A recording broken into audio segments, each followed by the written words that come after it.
Bonjour à tous et bienvenue dans ce nouvel épisode d'Inscotchable, le podcast qui vous rend incollable sur le whisky. Ici c'est Baudouin et aujourd'hui nous allons parler du whisky japonais. Depuis que je m'intéresse au whisky, ça fait maintenant quelques années, on me pose très rapidement de la question de ce que je pense des whiskies japonais.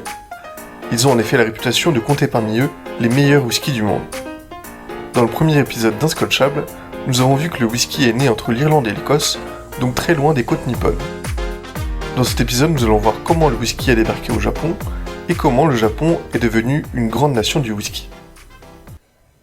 La première mention du whisky au Japon remonte au XIXe siècle et parle d'un cadeau diplomatique de la part des Américains à l'empereur du Japon. Le whisky avait été apprécié à l'époque, mais toutes les tentatives d'en produire, principalement à base de riz, ont été des échecs. Après ces quelques ratés, l'histoire du whisky au Japon est intimement liée à celle d'un homme nommé Masataka Taketsuru. Il est né au Japon en 1894 dans une famille qui produisait du saké depuis plus de 150 ans. Il se lance dans des études de chimie au cours desquelles il va faire la découverte du whisky et il se prendra immédiatement de passion pour ce breuvage. En 1918, il part continuer ses études en Écosse et espère y apprendre tous les secrets de la fabrication du whisky. Il en reviendra 2 ans plus tard, marié à une Écossaise et connaissant tout ce qu'il faut savoir sur le whisky. Il rejoint la société fondée par Shinjiro Tori, qui deviendra plus tard Suntory, pour laquelle il fonde une première distillerie. Quelques années plus tard, en 1934, il quittera Tori.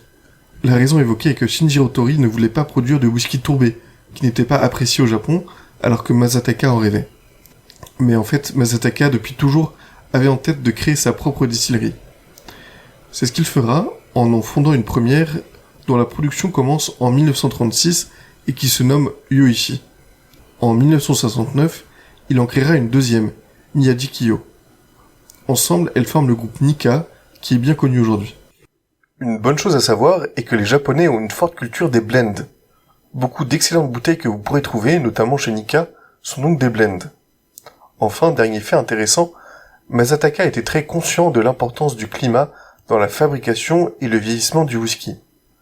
Lorsqu'il a créé sa première distillerie, Yoichi, il a choisi avec soin la localisation sur l'île d'Hokkaido pour qu'elle se rapproche le plus possible des conditions météorologiques écossaises. D'ailleurs, si vous regardez sur une carte les différentes distilleries japonaises, vous remarquerez que Yoichi est très au nord par rapport aux autres. Et voilà, cet épisode est déjà terminé, mais je vais pas vous laisser comme ça. Je voulais vous parler de l'expression traditionnelle qu'on utilise en Irlande et en Écosse pour porter un toast. Il s'agit d'un mot en gaélique qui veut dire santé.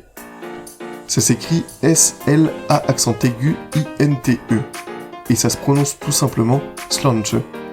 La prochaine fois que vous irez en Écosse ou en Irlande, vous saurez quoi dire avant de boire votre verre de whisky. Je vous remercie pour votre écoute, je vous souhaite une excellente journée et on se retrouve dès la semaine prochaine avec Pauline pour un nouvel épisode. D'ici là, n'hésitez surtout pas à aller voir notre page Facebook et notre page Instagram. À très vite.